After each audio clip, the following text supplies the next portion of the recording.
When Russia launched its invasion of Ukraine, Natalia Vilcu knew what was happening, even though she couldn't see the airstrikes. Everyone here heard some noise that could not explain. So it was just like a thunder very far away.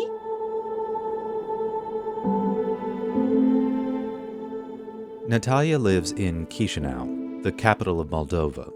Through the air, the city is less than 100 miles from Odessa, one of the first places Russian forces hit in Ukraine.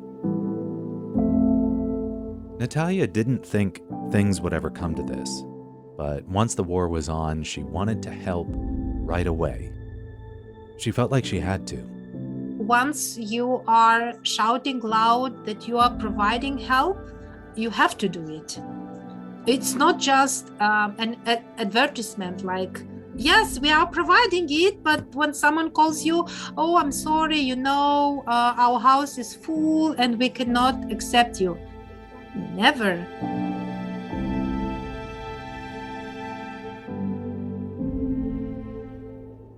I'm Geoffrey Redick, and I make audio stories about the work of St. Jude Children's Research Hospital and ALSAC, its fundraising and awareness organization. Natalia Vilcu runs a foundation that's one of ALSAC's global partners. Her foundation is called Life Without Leukemia. It's focused on pediatric cancer patients in Moldova. And because of her job, she's used to dealing with people in medical crisis, families looking to find care for their children. But she also knows what that's like firsthand. My colleague, Kristina Goetz, wrote about Natalia's personal story for St. Jude Inspire. Just a couple of years ago, her son was diagnosed with ALL, acute lymphoblastic leukemia. His name is Georgi. He was 13 and he died of that disease. The lengths that she went to try to save his life were extraordinary. But one moment in particular that I remember that she talked about was this very long bus ride in the dead of night across the border. She carried a vial of his bone marrow wrapped in aluminum foil hidden in a backpack because the diagnostics were not available in Moldova. So she had to travel to another country. She only had 12 hours to get the sample there so it would remain viable to see if her son's cancer had come back, which it had. She has an understanding of the parents' desperation of having to go to another country for their child to get treatment.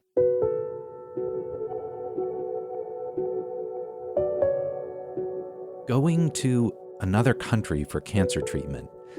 That's what hundreds of Ukrainian families have had to do since Russia invaded. Natalia Vilcu and Life Without Leukemia have responded in Moldova, offering help to anyone who's needed to come to their country or even just to travel through on their way somewhere else. They're part of an effort called Safer Ukraine. St. Jude and ALSAC have played a coordinating role in that effort, helping to establish an umbrella of support throughout Europe and even into North America. My colleague Kristina talked to Natalia about what she and the others at Life Without Leukemia have been doing in Moldova since the war started. Natalia told me that in the beginning days of the war in Ukraine, people were streaming across the Moldovan border. There were organizations trying to provide food. Individual citizens were driving to the border to help, but finding a place to stay was tough. It was just people scrambling to do the best they could. There were buses at the border who were taking people to Chișinău. And during that time, the volunteers were asking, can you host one family like grandmother, a mother and two kids? Or can you host two teenage girls, a mother and one dog? Can you host a grandmother and a very nice cat, because they had a lot of pets. In Ukraine, this is probably a very good trend, and they didn't want to live without their pets. It sounds like a lot of people in Moldova were wanting to help, were responding to these calls for help of, people coming across the border without these formal plans. So what did they do specifically for pediatric cancer patients?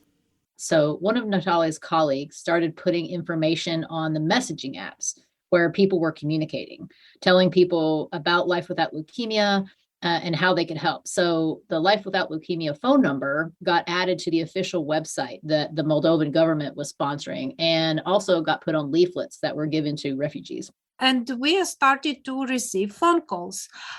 And half of these phone calls were from Ukraine, because families with kids in this condition, they did not risk to come to nowhere.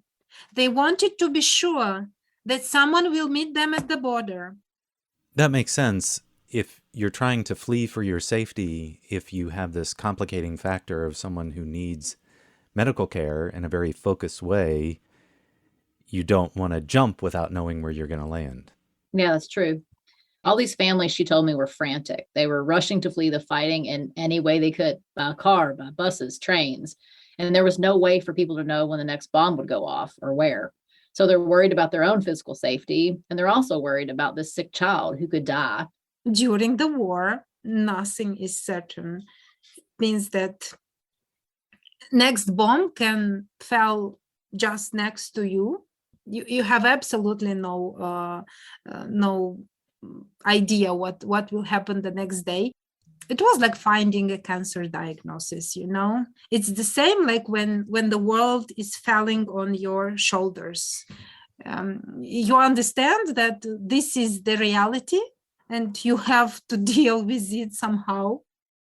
Okay, so in normal times, Natalia's foundation raises money to help families whose children have been diagnosed with cancer in Moldova. They also raise awareness. There's a campaign that they started about the importance of being treated at home in Moldova. So how was she able to help the Ukrainians sort of in the context of that work that she usually does? The way she described it to me is that she was constantly on the phone, making connections for people from hundreds of miles away. She was in contact with the St. Jude Command Center. And there was one story in particular right after the invasion began that was so moving to me. The father called me on February 25th or 26th because the child was not feeling good. The child was in a very poor medical condition. So if you can imagine, I provided them a doctor in Dnipropetrovsk. That's a city in central Ukraine. It's about 300 miles from Kyiv. They were at the railway station because their car had broken and they needed to take the train from Dnipropetrovsk to Odessa. And he called me, he said his son was not feeling good. And I don't know how, but I managed to have a doctor for them at the railway station. At that time, it was normal for me just to call someone who could provide help. And I was just like constantly on one phone, I was speaking with the father, and on the other phone, I was speaking with the doctor. They managed to have this medical help and they stabilized him. And at the border, I arranged transportation in a medical car to take him to hospital in Chișinău. That's incredible. What happened to that patient? Where is he now? He's in Germany and he's being treated for a brain tumor. Wow. So you said that was the very first patient, but we heard her say earlier that their phone was ringing constantly, so there must have been more. Yeah, a lot more. She says so far they've helped about 40 children and their families. Many were just going through Moldova on their way to hospitals in other countries. She told me about another group that came through the north of Moldova. They were headed to Verona. This is an area where Natalia grew up. It was March 8th. That's a holiday there, International Women's Day. I used this occasion also to go there to meet the families and to spend this day with my parents. And my father said, this is so dangerous. This is a lot of responsibility. How can you be sure that these kids will be okay during these days? Do you understand how much you are taking on yourself? Do you have doctors to provide them if they need medical care? And I said, yes, I will try to, but let's hope everything will be okay. So the conditions were good, the food was good, and we were able to transport them safely to the border. And then they came a big bus from Verona with a lot of doctors and with a lot of space, and they safely continued their way back. And I received messages like, thank you, we are okay, we are safe in the hospital. And then my father said, wow, you are doing such a great job. But actually it was a bit frightening, when he said me these things, and I thought, yeah, Natalia, what are you doing? Do you have a solution if someone might need medical help? Of course I had, but I prayed it will not be necessary. And it was not. Okay, so what about now? Those early days were months ago. Can Natalia and her foundation keep going like this? That's their plan. They'll continue helping Ukrainian kids as long as they're needed. But things are getting a little tough in the country. Prices of goods in Moldova are increasing because the country relies on some that either come from or through Ukraine and some from Russia. So obviously people are also worried about war spilling over into their country, and they're preparing themselves too.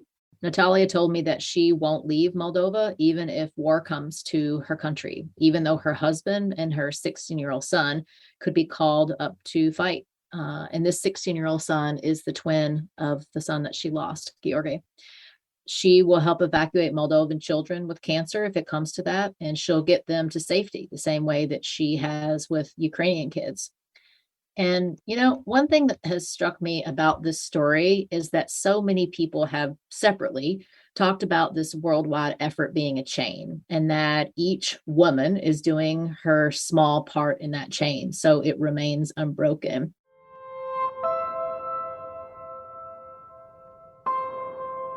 From my seat in the United States, I've interviewed people here in Poland, Ukraine, Moldova. But what strikes me is that this story is going to be told for decades. The world will be different because of the efforts of the people in this chain. They didn't ask why, who would pay, whether it was possible, whether it was even their responsibility. They just did it. Generations of families to come will be whole because of what these women have done.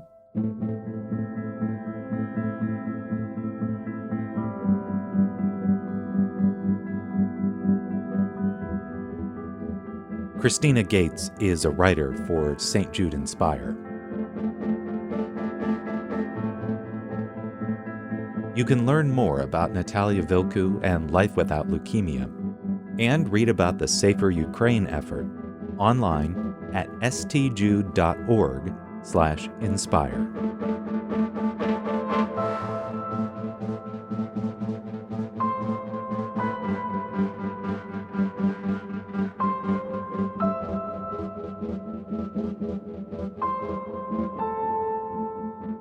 This conversation was edited by Grace Korzikwa Evans. Lewis Graham is the executive producer of St. Jude Inspire. I'm Geoffrey Redick.